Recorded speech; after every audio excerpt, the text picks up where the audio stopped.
A couple paid $100 for abandoned junk from an estate sale cleanup. Inside a box of worthless paintings was a canvas that would rewrite art history and transform their lives forever. Before we dive into this incredible story, make sure to smash subscribe because tomorrow we have an extra special story for you that will blow your mind.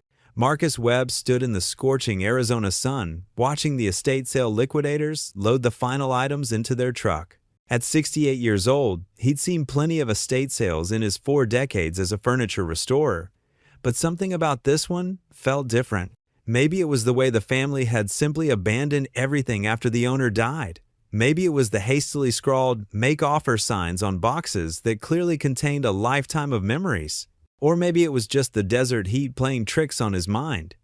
His wife, Claire, emerged from the house, wiping dust from her hands. At 66, she still moved with the energy of someone half her age, her silver hair pulled back in a practical ponytail, her green eyes sharp and assessing. She'd been a librarian for 35 years before retiring, and her systematic approach to cataloging and organization had proven invaluable in their small antique restoration business. "They're taking everything," she observed, watching the liquidators work with efficient indifference. "Even the family photos. Can you imagine just walking away from all of it?" Marcus shook his head. The deceased, a woman named Evelyn Hartley, according to the sale paperwork, had lived in this modest ranch house for over 50 years. Now her belongings were being sorted into valuable and trash piles by people who'd never known her, never heard her stories, never understood the significance of each carefully preserved item. "The nephew said he lives in Singapore," Marcus explained. "Works in finance. Couldn't be bothered to fly back for more than the funeral. Told the liquidators to sell everything and send him a check." Claire's expression tightened with disapproval. They'd raised 3 children themselves: Jessica, now a teacher in Oregon, Thomas, a software engineer in Seattle, and Linda, a nurse in Phoenix. None of them had become wealthy or famous, but all of them understood the value of family history and connection. The thought of abandoning a parent or relative's entire life to strangers felt fundamentally wrong. "Did they at least go through everything first?" she asked. "Doubtful. The nephew said he wanted nothing except the jewelry and some silverware. Everything else was just old junk to him." Marcus's voice carried an edge of bitterness. In his profession, he'd witnessed too many family treasures destroyed or discarded by heirs who saw only dollar signs or burdens. The head liquidator, a heavy-set man named Gary, approached them with a clipboard. "You folks interested in anything before we haul it to the warehouse? We've got some furniture pieces that might work for restoration. There's also about 20 boxes of miscellaneous items, books, knickknacks, artwork. The family doesn't want any of it. I'm supposed to dump it, but I figured I'd offer it to dealers first." Marcus and Claire exchanged glances. Their workshop was already overflowing with projects, and their modest retirement income didn't allow for speculative purchases. But something about this situation tugged at them both. "What would you want for the miscellaneous boxes?" Marcus asked. Gary consulted his clipboard. "Tell you what, we're trying to clear out fast. The whole lot, all 20 boxes, I'll let you have them for $100. It's mostly junk, but you might find something worth reselling. Books, old frames, some paintings that aren't worth the canvas they're painted on, random stuff." "Can we look through them first?" Claire asked. "Sure, but I need an answer in 15 minutes. We're on a schedule." They hurried into the house, where the boxes were stacked in what had been a spare bedroom. The room smelled of dust and old paper, that distinctive scent of forgotten things, slowly surrendering to time. Marcus opened the first box while Claire examined another. Books, mostly paperback mysteries from the 70s and 80s, Claire reported. A few hardcovers, nothing valuable, some ceramic figurines. Marcus's box contained picture frames of various sizes, most with the glass cracked or missing. Behind them were several paintings, amateur landscapes, and still lifes executed with more enthusiasm than skill. Nothing exceptional here either. They moved through the boxes quickly, finding similar contents. Old magazines, vinyl records with scratched surfaces, costume jewelry tangled in knots, yellowed photographs of people whose names were lost to time. It was exactly as Gary had described. The detritus of an ordinary life, valuable to no one except perhaps the person who'd lived it. Claire was about to suggest they pass on the offer when Marcus pulled out a canvas from the bottom of the 18th box. Unlike the other paintings, this one was wrapped in a faded bedsheet and tied with string that had become brittle with age. This one was hidden, he noted, carefully unwrapping it. The sheet fell away to reveal a painting roughly 2 feet by 3 feet, its surface darkened by decades of grime and what appeared to be cigarette smoke.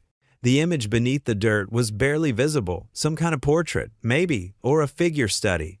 The frame was nothing special, plain wood with age cracks along the joints. Can you make out what it is? Claire leaned closer, squinting at the obscured image. Not really. Could be anything under all this dirt. Marcus turned it over. The back of the canvas was covered in a layer of dust so thick it obscured any markings. He blew gently, clearing a small section, and froze. What is it? Claire asked. There's something written here. Hold on. He carried the painting to the window where afternoon light streamed through. Using a sleeve, he carefully wiped more dust away, revealing handwritten text in faded ink. It says, I can't quite make it out. The handwriting's ornate, maybe French? There's a date, I think. Looks like 1886 or 1896. Claire pulled out her phone, turning on the flashlight to illuminate the writing more clearly. That's definitely 19th century script. And those numbers, I think it says 1891. A tingle of possibility crept up Marcus's spine. In 40 years of dealing with antiques and old furniture, he'd learned to recognize certain signs. The way this painting had been carefully wrapped and hidden at the bottom of a box, the age of the canvas and frame, the elaborate handwriting on the back suggesting provenance documentation. None of it guaranteed value, but all of it warranted attention. What do you think? Claire asked quietly, understanding the unspoken question. For $100, we'd be getting 19 other boxes of junk we don't need and probably can't sell, Marcus reasoned. But this one painting, there's something about it. Your intuition? She smiled slightly. Over their decades together, she'd learned to trust his instincts about objects. He couldn't always explain why certain pieces called to him, but he was right more often than not. Call it professional curiosity. At worst, we've wasted $100 and I can strip the frame for parts. At best. He shrugged, not wanting to voice hopes that would almost certainly be disappointed. Gary appeared in the doorway. Time's up, folks. You want the boxes or not? Marcus looked at Claire, who gave a slight nod. We'll take 'em. Cash, okay? Marcus pulled 5 20s from his wallet, money they'd budgeted for their weekly groceries. They'd eat simply this week, but something told him this was important. Gary counted the bills. Pleasure doing business. You'll need to get them out of here in the next hour. We're locking up after that. It took 3 trips in their aging pickup truck to transport all 20 boxes to their workshop, a converted garage behind their small rental house in a working-class Phoenix neighborhood. By the time they'd finished, the sun was setting, painting the sky in brilliant oranges and purples that Arizona did so well. We must be crazy, Claire said, surveying the boxes now stacked along one wall of the already crowded workshop. What are we going to do with all of this? Go through it systematically, Marcus replied. Sort the books, clean the frames, evaluate anything that might have resale value. It'll keep us busy for a few weeks. But his eyes kept returning to the wrapped painting, still sitting where he'd placed it on his main workbench. Now, under the workshop's bright overhead lights, it looked even less impressive, just another dirty old canvas that had spent decades forgotten in someone's spare room. Claire noticed his attention. Want to clean it tonight? See what we actually bought? Tomorrow, he decided. It's late, and proper cleaning requires good light and patience. Let's get some rest. But sleep proved elusive for Marcus. He lay awake, listening to Claire's steady breathing beside him, his mind returning again and again to that painting. There was something about it, something he couldn't quite articulate but felt deeply, a sense of importance, of hidden significance waiting to be revealed. Around 3 a.m., he gave up on sleep and padded quietly to the workshop. He turned on the lights, wincing at their sudden brightness, and approached the workbench where the painting waited.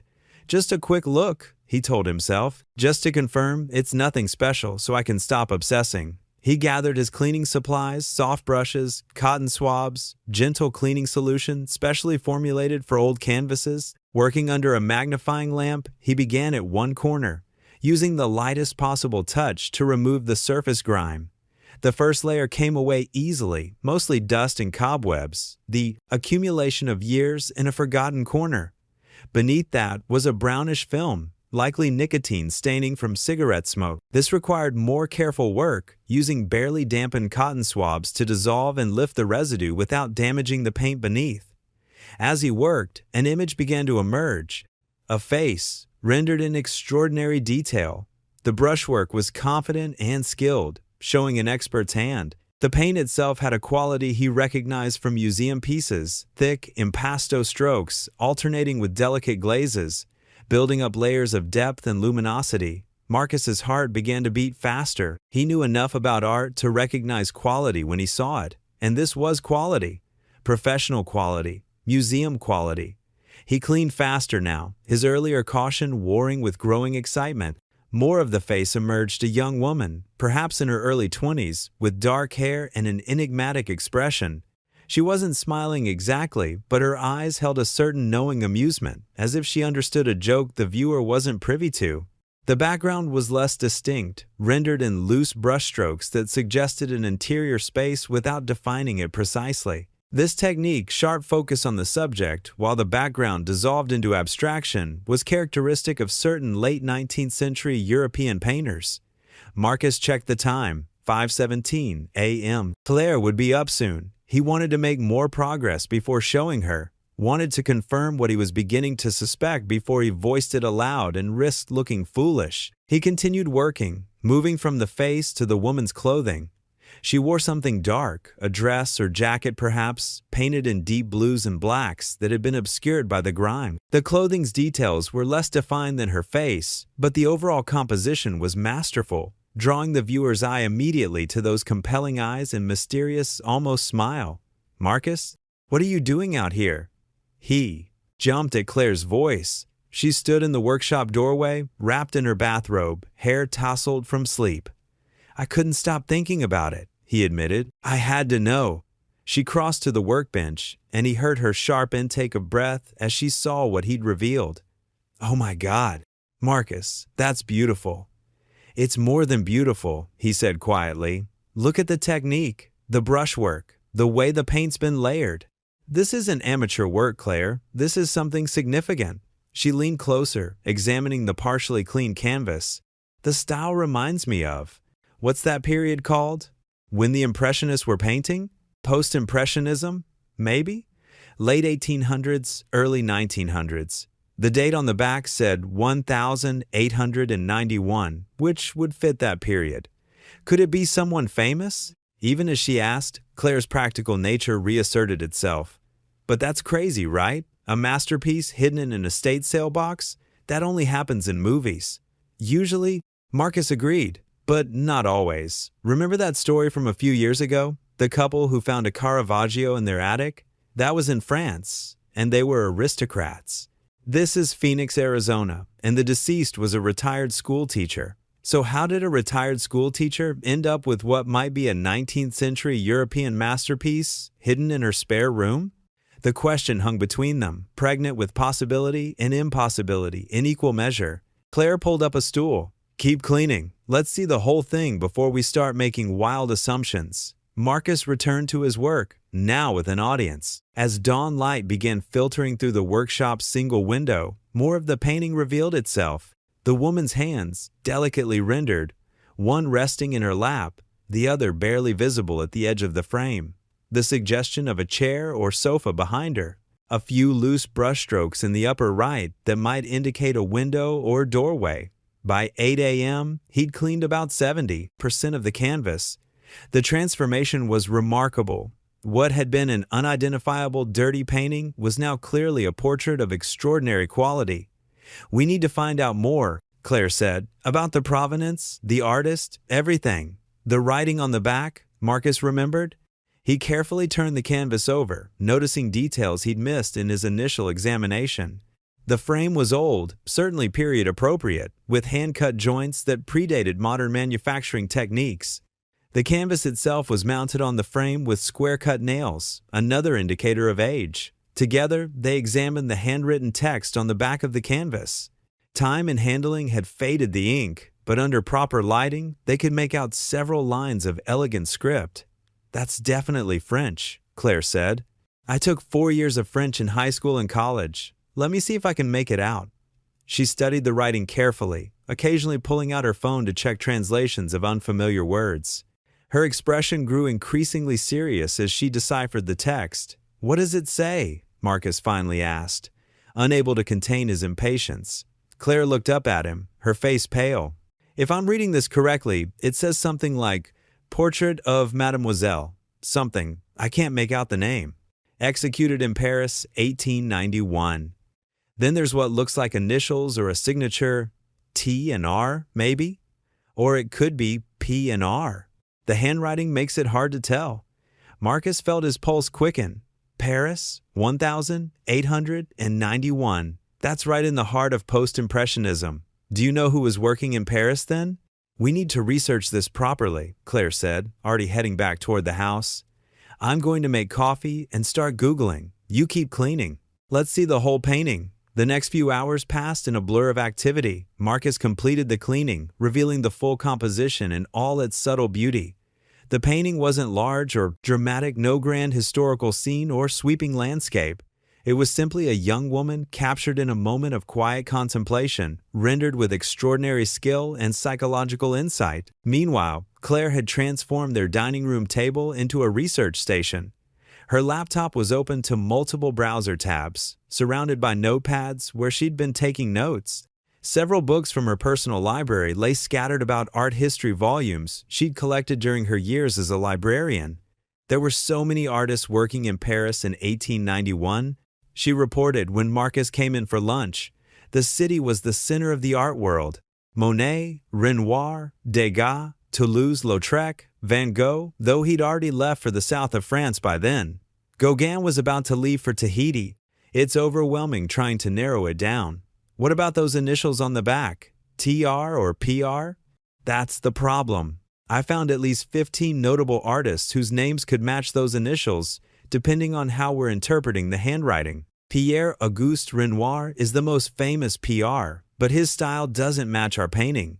Toulouse-Lautrec could be TR, but again, the style isn't quite right. Marcus poured himself coffee and sat across from her, studying the painting now propped against the wall where they could both see it. The young woman gazed back at them, her expression simultaneously distant and intimate, as if she was looking through them rather than at them. "There's something about her eyes," he murmured. "The way they're painted, it's like she's alive, really present. Not just a representation of a person, but a captured soul." Claire nodded slowly. "I know what you mean. I've been staring at her all morning, and it's like she's about to speak." Whoever painted this understood not just technique, but psychology. They saw into this woman's character and captured it. Could we be wrong about this? Could it just be a really good amateur painting? Look at the brushwork, Marcus.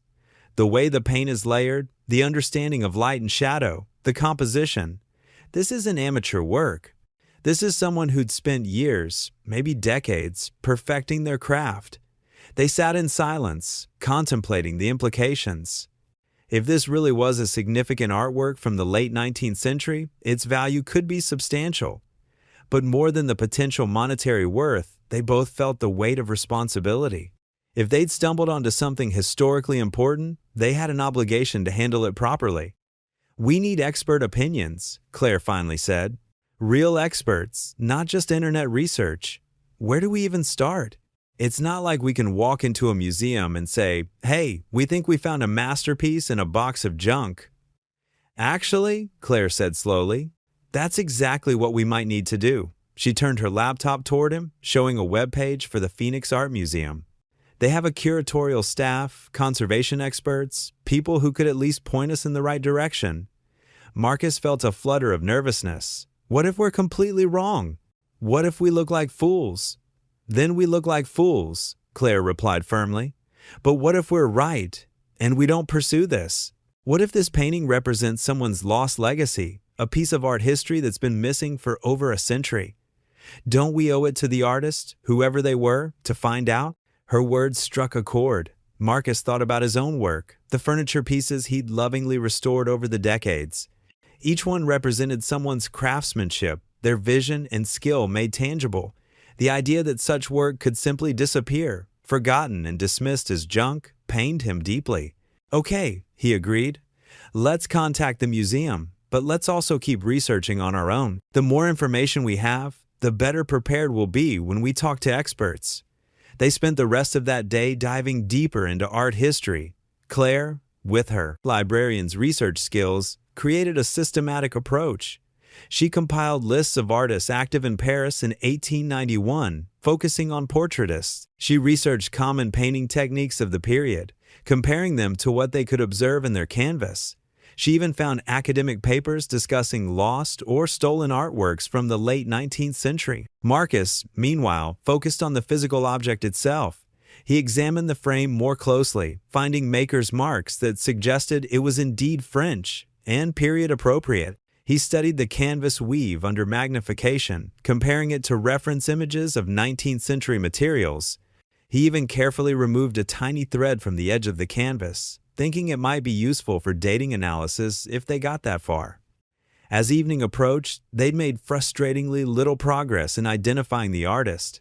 The initials on the back remained ambiguous, and the style, while clearly professional and period appropriate, didn't definitively match any single well-known artist. Maybe that's actually a good sign, Claire suggested as they picked at a simple dinner of pasta and salad. If it was obviously a famous painter, someone would have recognized it before now. The fact that it's ambiguous might mean it's someone less well-known, maybe someone whose work has been lost or forgotten. Or it could just mean we have no idea what we're looking at, Marcus countered, though without real conviction. He couldn't shake the feeling that they were standing on the edge of something significant. That night, Claire drafted an email to the Phoenix Art Museum's curatorial department, carefully describing their discovery without making any grand claims. She explained that they'd acquired a 19th century painting that appeared to be of high quality and possible historical interest, and asked if someone could recommend next steps for authentication and evaluation. "I'm emphasizing that we're not trying to sell anything," she told Marcus as she proofread the message.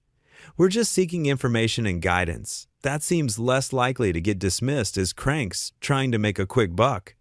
"Good thinking," Marcus agreed. "And it's true. I mean, yes, if this turns out to be valuable, we need to think about what to do with it.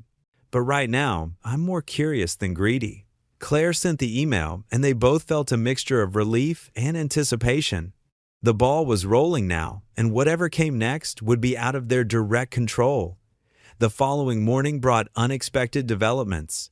Marcus was in the workshop, beginning to clean one of the picture frames from the estate sale boxes, when his phone rang. The caller ID showed a Phoenix number he didn't recognize. "Mr. Webb, this is Jennifer Harding from the Phoenix Art Museum. I received your wife's email last night about a painting you've acquired." Marcus's heart rate accelerated. He hadn't expected such a quick response. "Yes, that's right. Thank you for calling back so promptly. I have to admit, I was intrigued by your description. Would it be possible for me to see the painting in person? I have some time this afternoon if you're available." They arranged for Jennifer to visit at 2 p.m., and Marcus immediately called Claire, who was at her weekly book club meeting. "Someone from the museum is coming this afternoon," he reported. "A curator named Jennifer Harding." "That was fast," Claire said. "I'll be home by 1. We should prepare for this, Marcus. Clean up the workshop, maybe have the painting in good light." The next few hours were a flurry of preparation. They tidied the workshop, positioned the painting on an easel under their best work lights, and gathered all the documentation they'd compiled. Photographs of the painting before and during cleaning, close-ups of details, images of the handwriting on the back, and notes from their research. Jennifer Harding arrived precisely at 2 p.m. She was younger than Marcus had expected, perhaps in her early 40s, with dark hair pulled into a professional bun and sharp, intelligent eyes behind stylish glasses. She carried a professional camera and what looked like a specialized flashlight. "Mr. and Mrs. Webb? Thank you for reaching out to the museum. I have to say, your email was one of the more interesting ones I've received in my 3 years in this position. They led her to the workshop, where the painting waited on its easel. Jennifer stopped in the doorway, her expression shifting from professional courtesy to genuine interest in a split second. "Oh," she said softly. "Oh my." She approached the painting slowly, almost reverently, her eyes scanning every inch of the canvas. She didn't touch it, but moved around it, viewing it from different angles and distances. The silence stretched on, broken only by the hum of the overhead lights and the distant sound of traffic from the street. Finally, she spoke. "Tell me everything. Where did you find this? How did you acquire it? What do you know about its history?" Marcus and Claire took turns explaining the story. The estate sale, the boxes of miscellaneous items, finding the wrapped canvas at the bottom of one box, the careful cleaning process, and their subsequent research attempts. Jennifer listened intently, occasionally jotting notes in a small notebook she'd produced from her bag. When they finished, she turned back to the painting. "May I examine it more closely? I won't touch it without gloves, but I'd like to use this UV light to check some details." "Of course," Marcus agreed. Jennifer pulled on white cotton gloves and retrieved her specialized flashlight, which she explained was actually a UV imaging device. She moved it slowly across the canvas surface, studying something Marcus couldn't see. "The paint is responding exactly as I'd expect for genuine period materials," she murmured, more to herself than to them. "No evidence of modern synthetic pigments, the craquelure. Pattern is consistent with genuine aging, not artificially induced." She spent nearly 30 minutes examining every aspect of the painting, the canvas, the frame, the mounting hardware, and especially the handwriting on the back. Finally, she stepped away and faced Marcus and Claire directly. "I need to be very careful about what I say right now," she began. "I'm a curator, not a conservator or authentication specialist. But based on my preliminary examination, I can tell you this. You have a genuine 19th century painting of significant quality. The materials, the technique, the level of skill demonstrated, all of it is consistent with a professional European artist working in the late 1800s. Marcus felt Claire grip his hand tightly. "As for who painted it," Jennifer continued, "that's going to require much more research and possibly scientific analysis. But I can tell you that the style and execution are reminiscent of certain post-impressionist portraitists.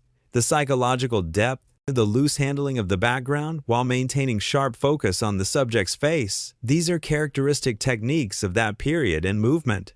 "Do you think it could be someone famous?" Claire asked, her voice barely above a whisper. Jennifer hesitated. "I don't want to raise false hopes or make claims I can't support. But yes, it's possible. There are several notable artists from this period whose work occasionally surfaces in unexpected places. Lost paintings, forgotten inheritances, pieces that were sold or given away and then lost track of over the decades." She pulled out her phone and showed them several images.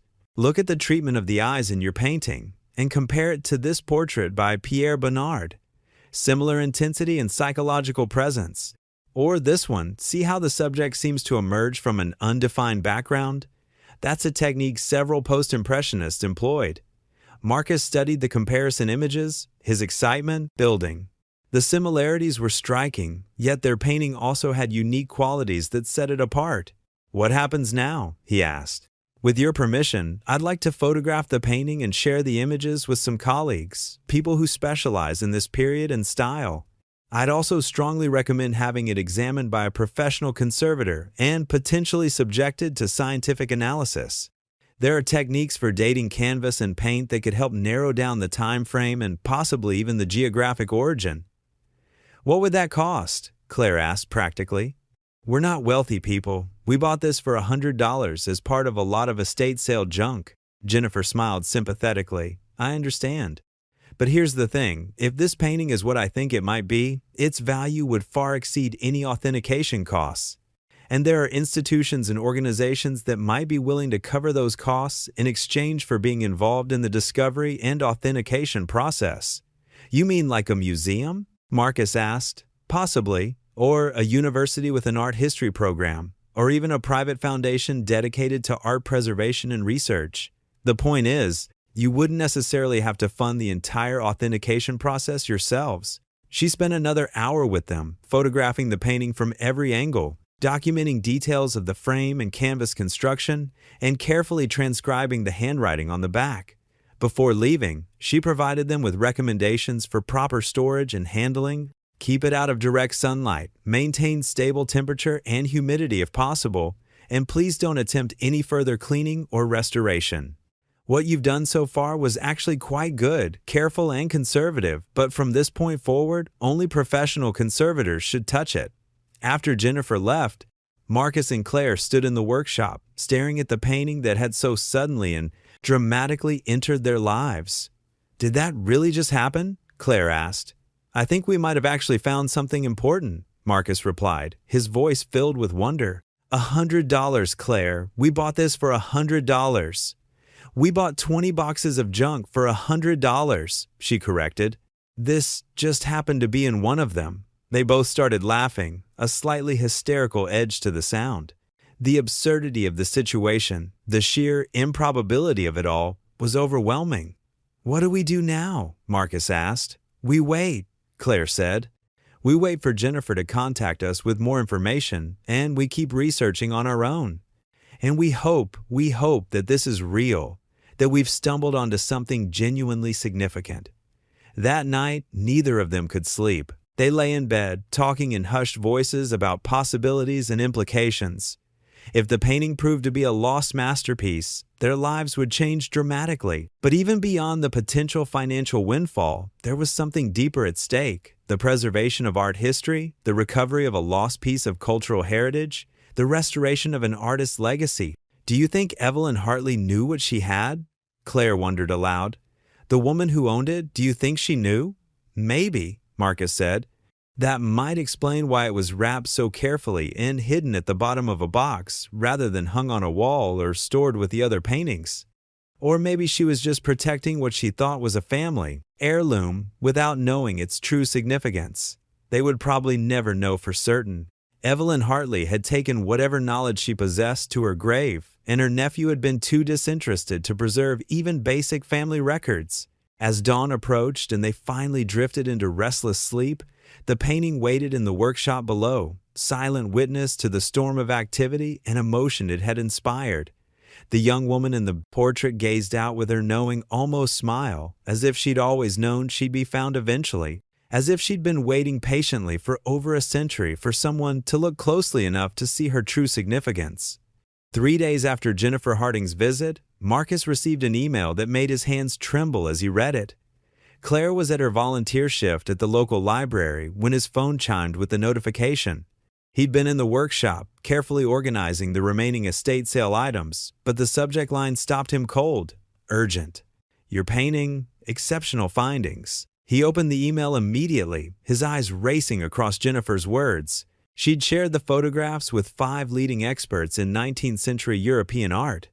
3 had responded within hours, unprecedented speed in the typically slow-moving world of art authentication. All 3 had expressed intense interest and requested immediate access to the physical painting for examination. "Marcus, this is highly unusual," Jennifer had written. "I've worked in this field for 15 years, and I've never seen this kind of rapid, unanimous response." One of the experts, Dr. Catherine Moreau from the Musée d'Orsay in Paris, actually called me at midnight Paris time because she couldn't wait until morning. She's flying to Phoenix next week and wants to examine the painting personally.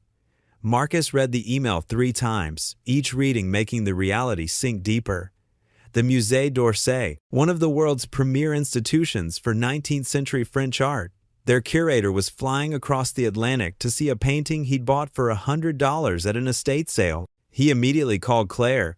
"You need to come home," he said without preamble, "right now." "What's wrong? Is everything okay?" "Everything's fine. Better than fine. Just come home. I'll explain when you get here." 20 minutes later, Claire burst through the front door, slightly out of breath from hurrying. Marcus met her with his laptop, the email still displayed on the screen. She read in silence, her expression shifting from confusion to shock to disbelief.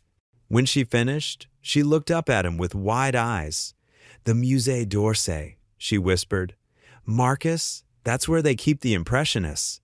Monet, Renoir, Van Gogh." "I know. She's flying here. From Paris. For our painting." I know. They stared at each other, the magnitude of the situation settling over them like a physical weight. This was no longer a curious find or an interesting mystery. This was something that had captured the attention of one of the world's most prestigious art institutions. We need to prepare, Claire said, her practical nature reasserting itself. If Dr. Moreau is coming next week, we need to document everything we know, organize all our research, and make sure the painting is properly protected. Over the next several days, they threw themselves into preparation. Claire created a detailed timeline of events: when they'd acquired the painting, the cleaning process, their initial research, and Jennifer's preliminary examination. She compiled all their photographs into organized digital folders, carefully labeled and dated. Marcus, meanwhile, consulted with Jennifer about proper handling and storage protocols. She recommended a climate-controlled environment, so they converted a small closet in their house, installing a dehumidifier and thermometer to maintain stable conditions. The painting was carefully wrapped and moved from the workshop to this new temporary home. They also continued their own research, now with renewed urgency. Claire spent hours in the Phoenix Central Library poring over art history books and exhibition catalogs. Marcus contacted other furniture restorers he knew, asking if anyone had experience with 19th century French pieces that might provide context for their find. One evening, Claire made a breakthrough. She'd been examining enlarged photographs of the handwriting on the back of the canvas, comparing it to samples of various artists' scripts she'd found in academic databases. "Marcus, look at this." She called from the dining room, where she'd once again spread out her research materials. He joined her, looking at her laptop screen, which displayed two images side by side. On the left was a photograph of the writing on their painting's back. On the right was a sample of handwritten text from an archival document. The formation of the letters, Claire pointed to specific characters. "Look at the way the R curves and how the T is crossed. It's almost identical." "Whose handwriting is that?" Marcus asked. "That's the problem. This sample isn't from the artist. It's from an art dealer named Julien Renaud, who operated in Paris in the 1892. He was known for representing several post-impressionist painters and keeping meticulous records of his sales and acquisitions." Marcus studied the comparison. The similarity was striking.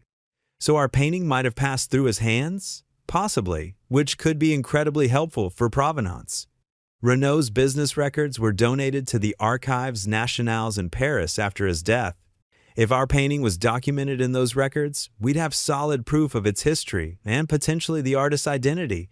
Can we access those records? Not easily. They're not digitized, and you need special permission to examine them in person, but Dr. Moreau would have access. She could research this when she returns to Paris. They added this discovery to their growing documentation, excitement building with each new piece of information. The painting was starting to reveal its secrets, like an ancient manuscript slowly becoming legible. Jennifer called 2 days before Dr. Moreau's scheduled arrival with additional news. 2 other experts had also requested permission to examine the painting: Dr. Harold Brighton from Yale University's Art History Department and Antoine Dubois, an independent art authenticator based in New York who specialized in 19th century French painting. "They're all coming to Phoenix within the next 10 days, Jennifer explained. "I've arranged for the examinations to take place at the museum, where we have proper facilities and equipment. Mr. Webb, Mrs. Webb, I need to be honest with you, this level of interest suggests something extraordinary. These people don't travel lightly or waste time on minor discoveries." The morning of Dr. Moreau's examination arrived with cloudless Arizona skies and temperatures already climbing toward triple digits.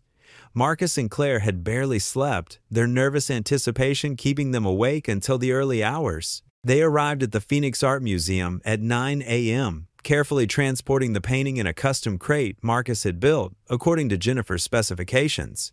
Dr. Catherine Moreau was already waiting in the examination room, a white-walled space with specialized lighting and various pieces of scientific equipment Marcus didn't recognize. She was perhaps 60, with silver hair cut in a sharp bob and intense dark eyes that immediately fixed on the crate containing the painting. "Monsieur and Madame Webb," she greeted them, her French accent lending musicality to her English. Thank you for allowing me to examine this work. Jennifer's photographs were tantalizing, but photographs never tell the complete story. Jennifer helped Marcus carefully remove the painting from its crate and position it on an examination easel under optimal lighting. The moment the canvas was revealed, Dr. Moreau's entire demeanor changed. She stepped closer, her breath catching audibly. "Mon Dieu," she whispered, "it's even more remarkable in person."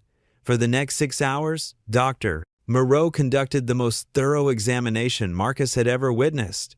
She used a variety of tools and techniques: UV imaging to check for overpainting or restoration, infrared reflectography to see beneath the surface layers, detailed microscopic examination of the brushwork, and careful analysis of the paint composition using a portable X-ray fluorescence spectrometer. Throughout the process, she maintained a running commentary in a mixture of English and French, occasionally asking Jennifer to document specific observations. Marcus and Claire watched from chairs along the wall, afraid to interrupt but desperate to know what she was finding. Finally, as afternoon stretched toward evening, Dr. Moreau stepped back from the painting and turned to face them. Her expression was carefully controlled, but Marcus could see excitement dancing in her eyes. "Before I share my conclusions, I must tell you some history," she began. In 1891, a young painter was working in Paris, relatively unknown outside certain artistic circles. This painter created portraits that were extraordinary in their psychological depth, works that seemed to capture not just physical appearance, but the inner essence of the subject. She gestured to their painting. This artist produced perhaps 20 such portraits over a 2-year period before shifting focus to other subjects and styles. Of those 20 portraits, only 12 have been accounted for in museum collections and private holdings. 8 are missing, their locations unknown for over a century. Marcus felt Claire's hand find his, squeezing tightly. "The style, the technique, the composition of your painting," Dr. Moreau continued, "they are entirely consistent with these known works. The brushwork, in particular, the way the background dissolves into abstraction while the face maintains sharp focus, is a signature characteristic." "Who?" Marcus managed to ask, his voice rough. "Who was the artist?" Dr. Moreau smiled. "I cannot make a definitive attribution based solely on stylistic analysis. That would be irresponsible. However, I can tell you that the evidence strongly suggests this painting was created by Theodore Roussel." The name meant nothing to Marcus, but Jennifer's sharp intake of breath suggested its significance. Theodore Roussel, Dr. Moreau explained, was a French post-impressionist painter who worked primarily in Paris and London. He was associated with Whistler and the aesthetic movement. His portrait work from the early 1892 is considered among the finest of the period, subtle, psychological, technically brilliant. "But not famous?" Claire asked. "Not to the general public, no. He's known primarily to specialists and serious collectors. His major works reside in institutions like the Musée d'Orsay, the National Gallery in London, and the Metropolitan Museum of Art. But he never achieved the popular recognition of peers like Monet or Renoir." What happens next will turn this discovery upside down, reveal a truth that connects this painting to one of history's greatest art mysteries, and prove that sometimes the most valuable treasures hide in the most unexpected places. If you're enjoying this story, please like, share, and subscribe for more incredible tales. However, Dr. Moreau continued, her tone shifting. "There is something else you need to understand. In 1892, several of Roussel's portraits were exhibited at a small gallery in Montmartre. The exhibition received excellent reviews, and several pieces were sold to private collectors. But after the exhibition closed, 8 paintings disappeared. They were never seen again." "Disappeared? How?" Marcus asked. "That remains a mystery. Some historians believe they were sold to a single collector who later lost or concealed them. Others think they were stolen or destroyed. For over 130 years, these paintings have been considered among the most significant lost works of the post-impressionist period." She turned back to their painting. "If this is one of those lost works, and I believe it very likely is, then you haven't just found a valuable painting. You've recovered a missing piece of art, history." The room fell silent as the implications settled over them. Marcus thought about Evelyn Hartley, the unknown woman whose estate sale had yielded this treasure. How had she come to possess it? Had she known what it was? "What's the next step?" Claire asked practically. "Comprehensive authentication," Dr. Moreau replied. "Scientific dating of the canvas and paint materials, analysis of the signature handwriting on the back, research into provenance and exhibition history. The painting must be examined by multiple experts and subjected to rigorous testing before any definitive attribution can be made." "And if it is authenticated as a Roussel?" Marcus pressed. "Doctor?" Moreau paused, choosing her words carefully. "A authenticated Roussel portrait from this period, particularly one of the lost 1,892 works, would be extraordinarily valuable. His authenticated portraits have sold at auction for between $15 and $40 million, depending on size and condition. The number hit Marcus like a physical blow. $40 million. He'd bought this painting as part of a $100 lot of estate sale junk. The disparity was so absurd, it seemed almost laughable. However, Dr. Moreau continued, value is secondary to historical significance. If this painting can be definitively authenticated and connected to the 1,892 exhibition, it would rewrite our understanding of Roussel's career and potentially lead to discovering the fate of the other missing works. Over the following week, the authentication process intensified. Dr. Brighton from Yale arrived and conducted his own examination, focusing particularly on the technical aspects of the painting's construction. He carefully analyzed the canvas weave, frame construction, and paint application techniques, comparing them to known Roussel works. His conclusion aligned with Dr. Moreau's. The painting was almost certainly genuine and period-appropriate, with strong evidence suggesting Roussel's authorship. Antoine Dubois, the independent authenticator, approached the examination with pronounced skepticism, a professional stance meant to protect against wishful thinking and fraud. He spent 2 full days examining every millimeter of the canvas, looking for any sign of forgery, artificial aging, or modern materials. "I wanted to find problems," he admitted to Marcus and Claire after completing his analysis. "That's my job, to be the voice of doubt, to find the flaws everyone else missed. But this painting resists every challenge I've thrown at it. The materials are genuine period items, the aging patterns are natural, the technique is consistent with documented Roussel works, and most convincingly, the psychological sophistication of the portrait itself is beyond the capability of forgers." He paused, then added, "I've examined over 300 claimed discoveries in my career. Perhaps 15 proved genuine. This is number 16. Jennifer coordinated the scientific testing, arranging for samples microscopic amounts of paint and canvas fiber to be sent to specialized laboratories. Radiocarbon dating would determine the age of the canvas materials. Paint composition analysis would identify the specific pigments used and compare them to Roussel's known palette. Infrared imaging would reveal any underdrawing or pentimenti changes the artist made during the painting process. Each test took time, and waiting became its own form of torture for Marcus and Claire. They tried to maintain normal routines, continuing their work at Dorothy May's diner, but the painting dominated their thoughts and conversations. The media had somehow gotten wind of the story. A small article appeared in the Arizona Republic about a significant art discovery being authenticated at the Phoenix Art Museum. The article didn't name Marcus and Claire or provide details, but it sparked interest. Their phone began ringing with calls from reporters, art dealers, and curious strangers. Jennifer advised them to say nothing publicly until authentication was complete. "Premature announcements have destroyed credibility in cases like this," she explained. "We need absolute certainty before making any public claims." Frank Kowalski, their trucker friend who'd helped them settle in Millbrook months ago, called after seeing the news article. "Is that painting they're talking about, the one from the estate sale?" he asked. "The one you bought for $100? Marcus confirmed it was. "Holy hell," Frank said. "You two might have just won the lottery without buying a ticket." But the attention wasn't entirely positive. One afternoon, a man in an expensive suit appeared at their door, introducing himself as a lawyer representing Evelyn Hartley's nephew, the one who'd authorized the estate sale. "My client believes there may have been a misunderstanding about the contents of those boxes you purchased," the lawyer said smoothly. He was under the impression they contained only worthless items. If there was indeed valuable property included, we need to discuss appropriate compensation. Claire, drawing on her decades of experience dealing with difficult library patrons, handled the situation with firm politeness. We purchased the boxes legally for the asking price from authorized estate liquidators. We have receipts and documentation. If your client had concerns about the contents, he should have examined them before authorizing their sale.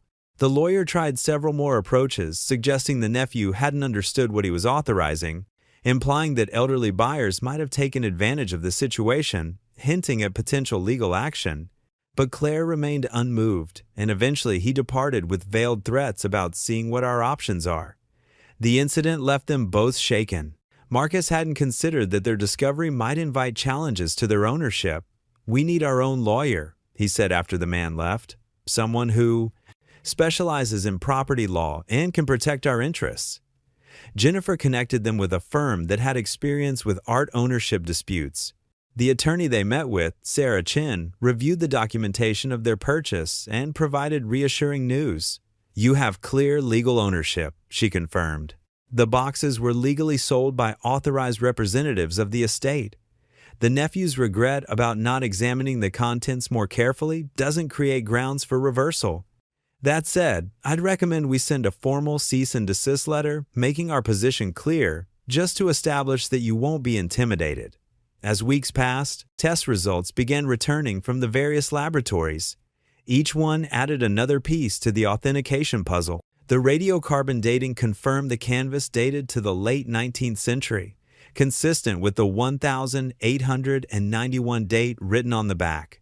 The paint analysis revealed pigments and binding media characteristic of the period, with no evidence of modern synthetic materials. The infrared imaging showed underdrawing and composition changes consistent with an artist working directly on canvas, not copying from a predetermined source, a sign of original creation rather than forgery. Most intriguingly, the handwriting analysis confirmed Claire's earlier discovery. The script on the painting's back matched samples from art dealer Julien Renaud's records, suggesting the painting had indeed passed through his Paris gallery in the 1890 seconds. Dr. Moreau traveled to Paris to research Renaud's archive business records. She spent 3 days in the Archives Nationales, carefully examining leather-bound ledgers and boxes of correspondence. When she emailed her findings to Jennifer, Marcus, and Claire, the subject line read, "Confirmed. Provenance established." In Renaud's ledger for March 1892, Dr. Moreau had found an entry, received from T. Roussel, portrait of Mademoiselle Beaumont. Oil on canvas, 24x 36 inches. Price, 300 francs. Status, consignment. 2 months later, another entry noted, portrait of Menomai Beaumont sold to American collector Mr. J. Hartford, New York. Price, 650 francs. Commission, 150 francs. Payment to T. Roussel, 500 francs. "This is the smoking gun," Dr. Moreau wrote in her email. "We now have documented proof that Théodore Roussel created a portrait titled Mademoiselle Beaumont in 1891 or early 1892, consigned it to Julien Renaud's gallery, and it was sold to an American collector named J. Hartford from New York. The dimensions match your painting exactly."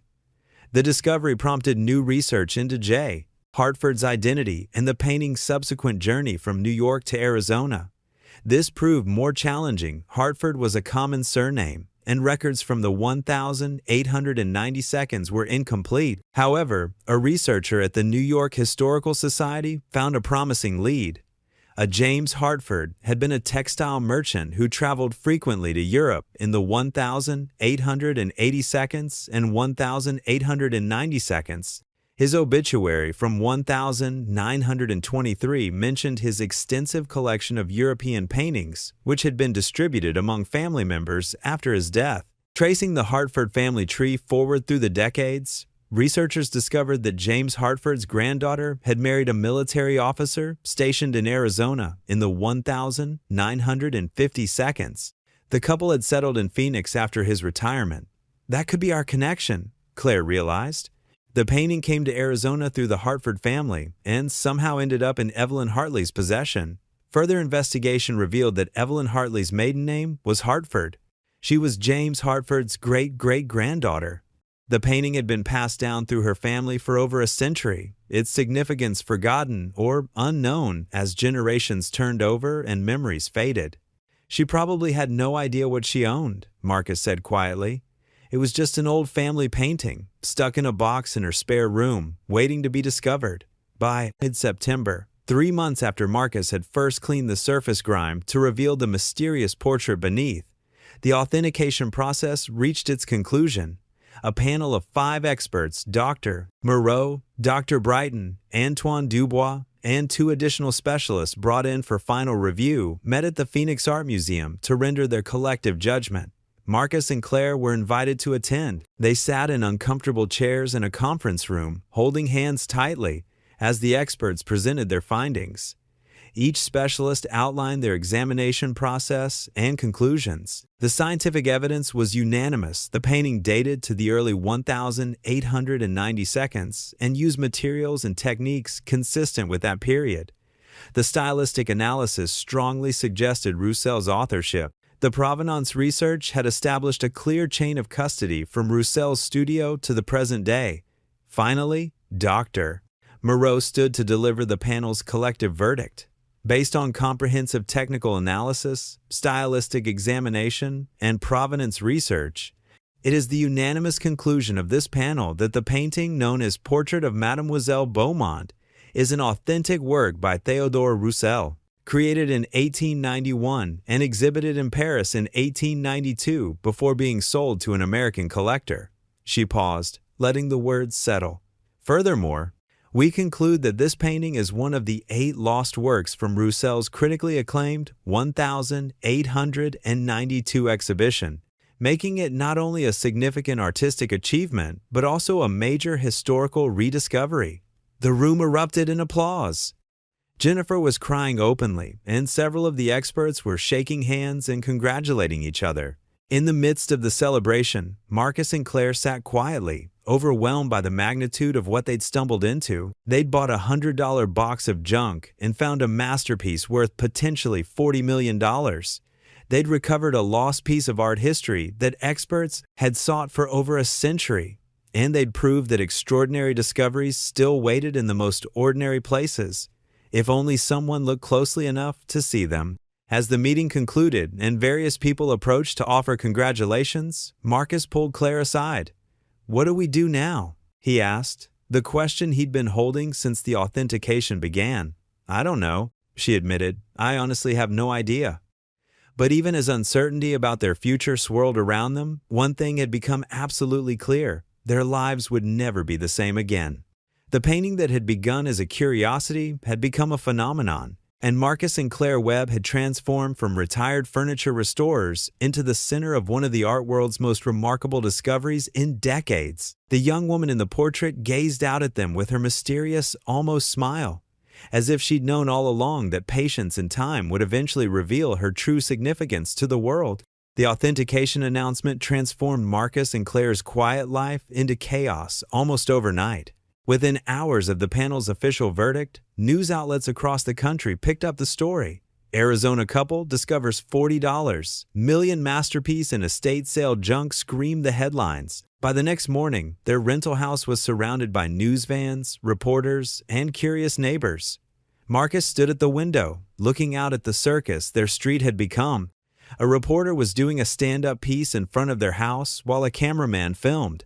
Another journalist was interviewing Howard Jenkins from the motel where they'd first stayed in Millbrook, asking him about the couple who'd briefly rented from him. "This is insane," he muttered. Claire joined him, wrapping her arms around his waist from behind. "Jennifer warned us this would happen," she reminded him. "She said authenticated discoveries always attract media attention." "I know, but knowing something, intellectually and experiencing it are very different things." He turned to face her. "Claire, people are treating us like we won the lottery, but we haven't actually decided what to do with the painting yet." That was the crux of their current dilemma. The painting had been authenticated, its value confirmed, but now they faced the complicated question of what came next. Sell it Donate it to a museum? Keep it? Each option carried profound implications. Their lawyer, Sarah Chin, had scheduled a meeting for later that week to discuss their options. But first, they had to navigate the immediate media storm. Jennifer suggested they hold a brief press conference at the museum to satisfy public curiosity and hopefully reduce the constant siege of their home. The press conference was scheduled for 2 days later. In the interim, Marcus and Claire tried to process everything that had happened. They were still working their part-time jobs at Dorothy May's Diner, partly because they needed the income. Nothing had actually changed financially yet, and partly because maintaining their routine felt important amid the chaos. Dorothy May had been thrilled by the news. "I always knew you two were special," she declared, pulling them both into enthusiastic hugs. $100 to $40 million? It's like something out of a movie.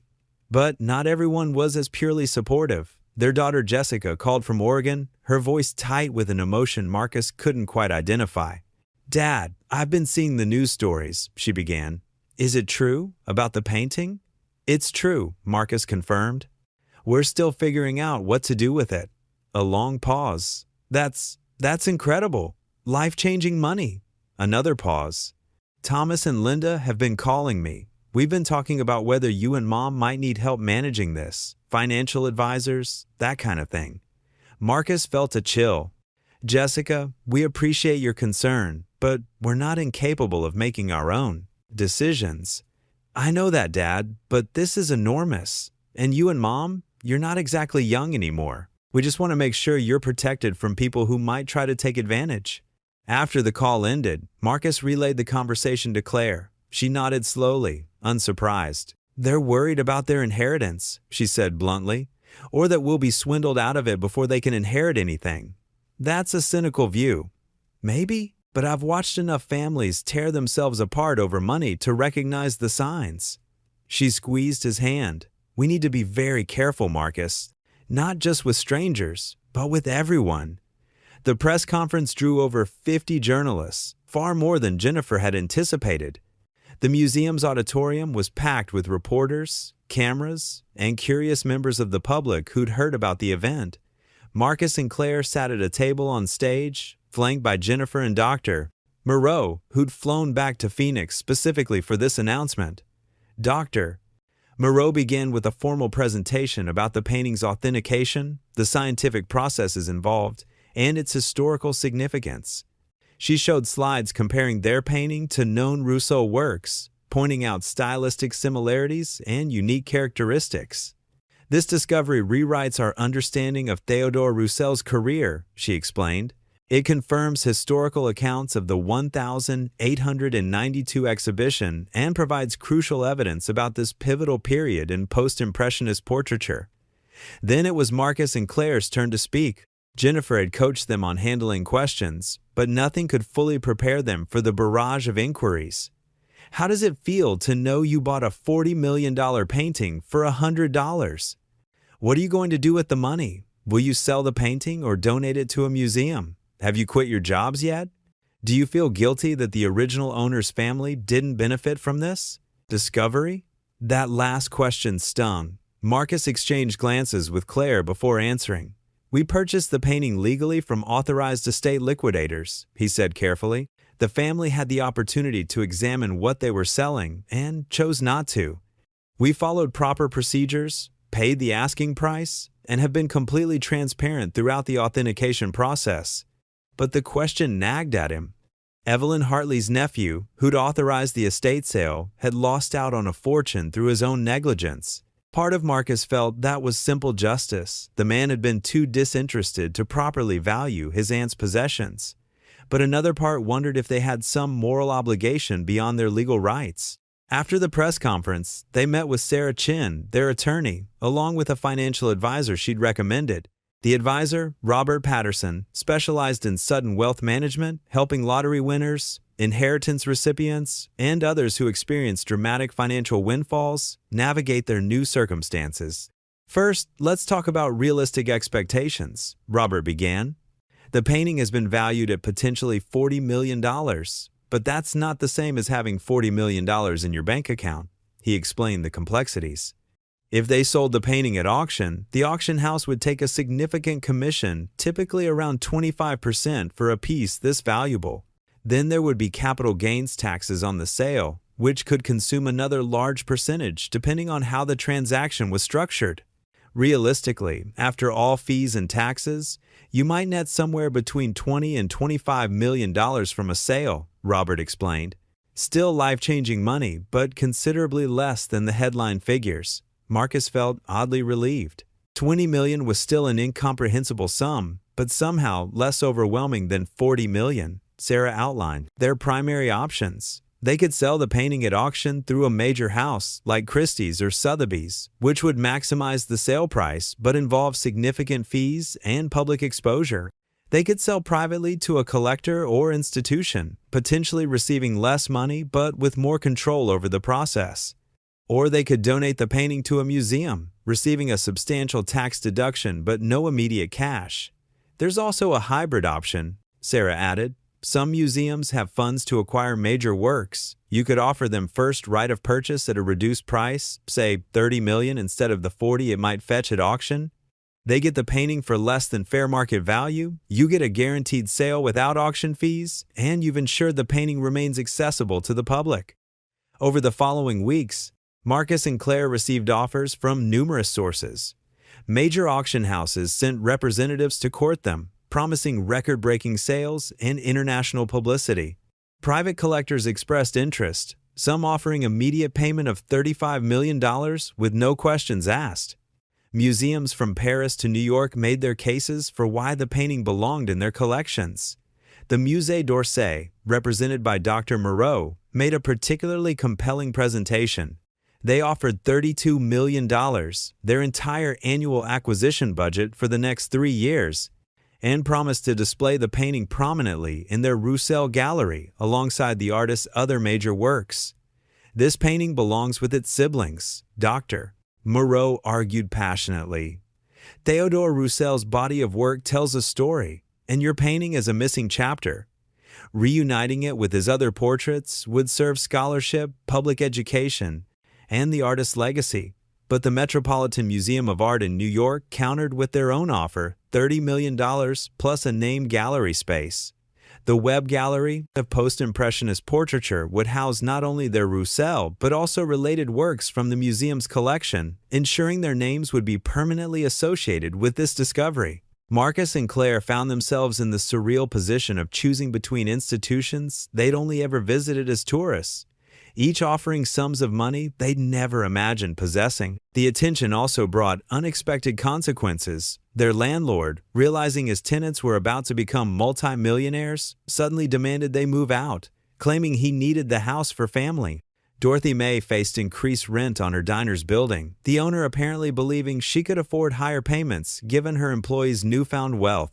"This is exactly what I was worried about," Claire said after receiving an eviction notice.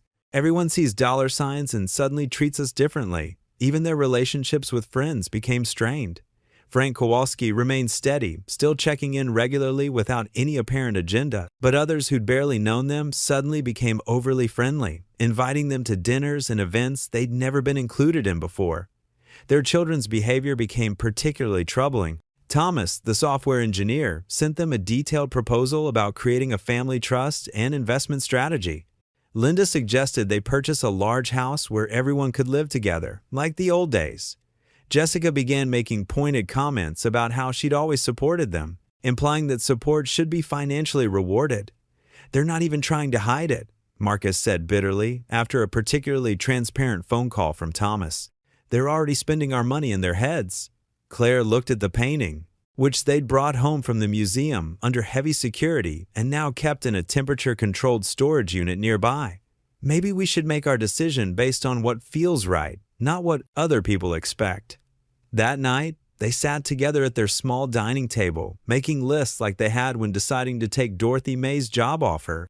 On one side, reasons to sell to the highest bidder. On the other, reasons to choose a specific museum or take a different path entirely. The sell for maximum profit column had obvious appeals: financial security for the rest of their lives, the ability to help their children and grandchildren, though current behavior made that less appealing. The freedom to travel, to pursue hobbies, to never worry about medical bills or retirement funds.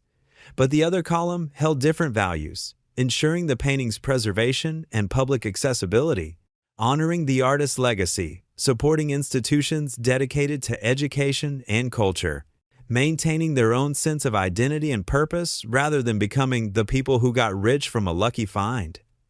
I keep thinking about Evelyn Hartley, Claire said quietly. The woman whose estate sale started all this. She kept this painting for decades, wrapped carefully, preserved safely. Even if she didn't know its exact value, she treasured it. You think she'd want it in a museum? Marcus asked. I think she'd want it to matter, to mean something beyond a price tag. Around midnight, they finally reached a decision. It wasn't the choice that would maximize their financial gain, but it felt right in a way the other options hadn't. The next morning, they called Sarah Chin and asked her to arrange a meeting with Dr. Moreau from the Musée d'Orsay and representatives from the Phoenix Art Museum.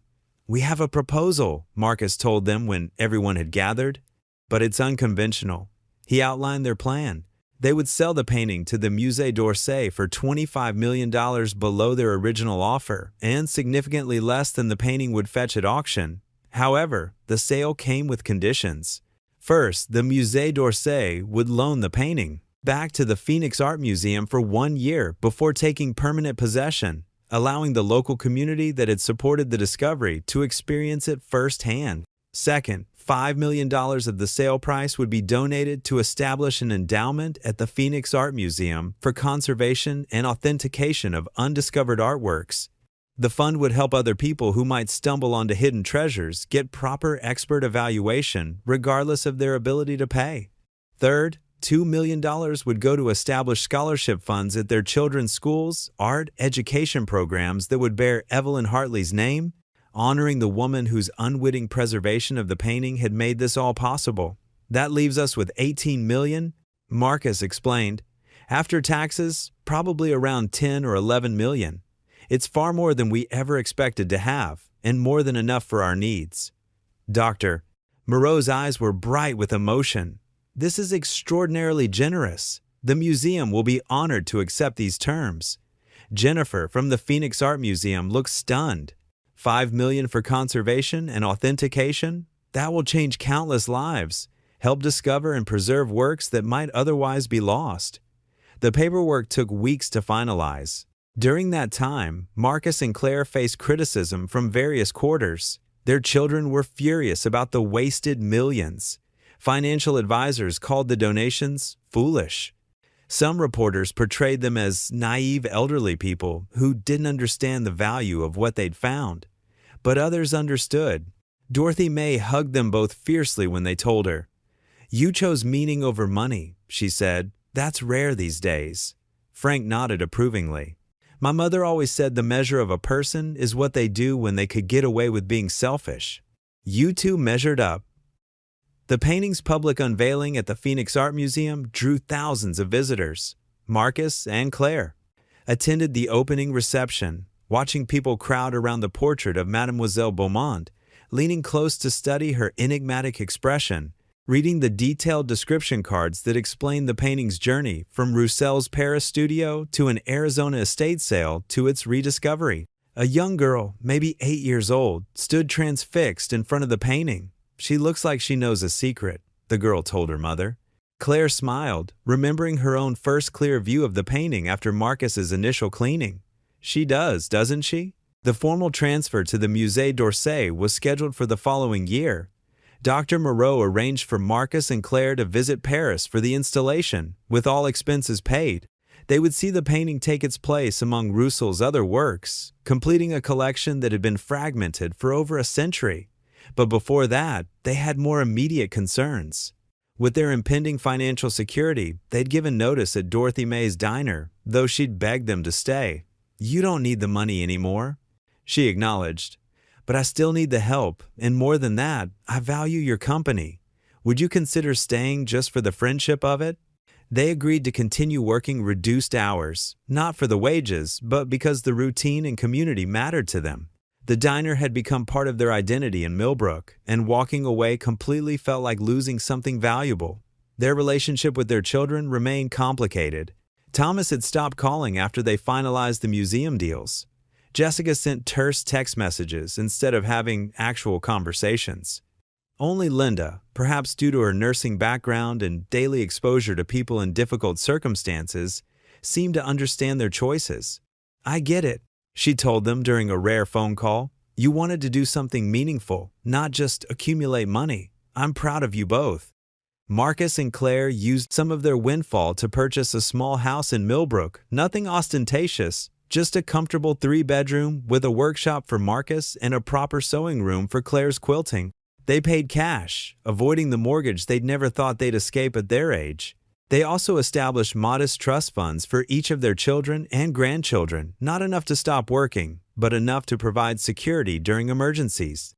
The trust came with a letter explaining their philosophy. Wealth should serve purpose, not become purpose itself. Some of their funds went to practical matters. They paid off medical debts that had accumulated over the years. They bought reliable vehicles to replace their aging truck. They set up their own retirement accounts, properly funded for the first time in their lives. But they also indulged in smaller dreams. Marcus bought high-quality woodworking tools he'd always coveted but couldn't afford. Claire ordered first editions of books she'd treasured as a librarian. They made donations to causes they cared about: the local library, veteran services for Frank's sake, and medical research focused on the conditions that had affected their health over the years. 6 months after the authentication, they attended the Evelyn Hartley Scholarship Awards at the elementary school in the Phoenix neighborhood, where she'd taught for 30 years. 20 students received funding for art supplies, summer programs, and educational enrichment.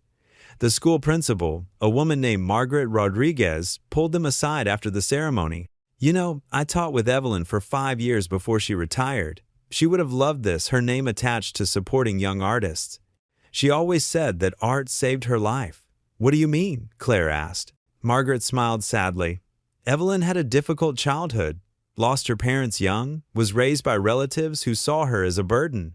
Art was her escape, her salvation. She collected paintings not because they were valuable, but because they reminded her that beauty and meaning existed even in hard times. The revelation reframed everything. Evelyn Hartley hadn't been a woman who'd carelessly allowed a masterpiece to languish in obscurity. She'd been someone who'd treasured art for its ability to transform suffering into something bearable, who'd preserved the painting because it mattered to her on a fundamental level. She kept it safe," Marcus said quietly. "For all those decades, she kept it safe until someone would recognize what it was." "You honored her," Margaret replied, "by making sure her name is remembered for supporting others the way art supported her." As spring arrived in Arizona, bringing temperatures that made Marcus grateful they'd installed good air conditioning in their new house, he and Claire prepared for their Paris trip. Dr. Moreau had arranged an elaborate itinerary: tours of museums, meetings with art historians, and formal dinners with French cultural officials. But Marcus was most excited about the simple moment when they'd stand in the Musée d'Orsay and see the painting in its permanent home, surrounded by its artistic siblings. The night before their flight, they sat on their new back patio, watching the desert sunset paint the sky in improbable colors. Rusty, their faithful golden retriever who'd been with them through everything, dozed at their feet. "Do you ever regret it?" Claire asked. "Selling for less than we could have gotten? Giving so much away?" Marcus considered the question seriously. "Sometimes I wonder what life would be like with an extra 10 or 15 million in the bank. But then I remember what really changed our lives. The painting itself? No, the process, the discovery, the authentication, the decisions we had to make about what mattered to us. If we'd just sold to the highest bidder and banked the money, we'd be richer, but less. I don't know, less ourselves maybe?" Claire nodded. "We could have become different people, the kind who measure worth in dollars. Instead, we got to affirm who we already were. Plus," Marcus added with a grin, "we're still millionaires, just not as many millions as we might have been." They laughed, the absurdity of their situation still capable of surprising them. A $100 gamble on estate sale leftovers had led to this: not just wealth, but purpose, meaning, and the satisfaction of having made choices aligned with their values. Their Paris trip exceeded expectations. The Musée d'Orsay treated them like dignitaries, though Marcus insisted they were just ordinary people who'd gotten extraordinarily lucky. The painting's installation ceremony was attended by French cultural ministers, art historians, and journalists from around the world. Seeing the portrait of Mademoiselle Beaumont hanging alongside Roussel's other masterpieces was profoundly moving. The young woman's enigmatic expression fit perfectly with her painted siblings' other portraits from that remarkable 1891 to 1892 period, each capturing a different subject, but all sharing that same psychological depth and technical mastery. "She's home," Claire whispered, tears streaming down her face. Dr. Moreau overheard and smiled. "Thanks to you, a lost piece of history has been recovered. This painting will be studied, appreciated, and preserved for generations. That's your legacy." But their true legacy, Marcus thought, wasn't just the painting's preservation. It was the scholarship supporting young artists in Evelyn Hartley's name. It was the authentication fund helping others discover hidden treasures. It was the example they'd set about choosing meaning over maximum profit. On their last night in Paris, they stood on a bridge over the Seine, watching the city lights reflect on the dark water. They'd walked these streets where Theodore Roussel had once walked, where he'd painted the portrait that would eventually find its way to an Arizona estate sale and change 2 lives forever. "Thank you," Marcus said quietly. Claire turned to him. "For what?" "For being willing to spend $100 we couldn't really afford on boxes of junk because I had a feeling about an ugly painting. For supporting every strange instinct and crazy decision along the way." She squeezed his hand. "Thank you for having those instincts in the first place, and for being the kind of man who cares more about doing right than getting rich." They returned to Millbrook changed in ways that had nothing to do with their bank account. Yes, they had financial security they'd never dreamed possible. But more importantly, they discovered that their values, the principles they'd lived by through decades of modest circumstances, still held when tested by sudden wealth. Dorothy May threw them a welcome home party at the diner, inviting everyone who'd become part of their Millbrook family. Frank was there with his mother, Ella, whose dementia had progressed, but who still smiled with genuine warmth when she saw them. The Quilting Circle members came, as did regulars from the diner who'd watched their story unfold with invested interest. "Speech!" someone called out, and the cry was taken up by others. Marcus stood reluctantly, unused to being the center of attention. "Claire and I just want to say, this community took us in when we were essentially homeless. You gave us work, friendship, and purpose when we most needed all 3. The painting changed our bank balance, but you changed our lives. Thank you." The applause was generous, but what meant more to Marcus were the individual conversations that followed, people sharing how the story had inspired them, how it reminded them that extraordinary things could still happen to ordinary people, how their choices about the painting's sale had renewed others' faith in human goodness. As the party wound down and guests departed into the warm evening, Marcus and Claire helped Dorothy May clean up despite her protests that millionaires shouldn't be washing dishes. "We're not millionaires doing dishes," Claire corrected her. "We're friends helping a friend. The money doesn't change that." And it didn't. Over the following years, as the painting's fame grew and Roussel's reputation was reassessed in light of the recovered masterpiece, Marcus and Claire maintained the life they'd built in Millbrook. They traveled occasionally, visited museums with new appreciation, and provided quiet support to causes they cared about. But mostly, they lived simply, finding satisfaction in daily routines, community connections, and each other's company. The painting that had transformed their circumstances had also confirmed something essential. Wealth could provide security and opportunity, but meaning came from how you chose to live regardless of your bank balance. The young woman in the portrait, Mademoiselle Beaumont, her identity finally restored after over a century of anonymity, gazed out at museum visitors with her mysterious, almost smile.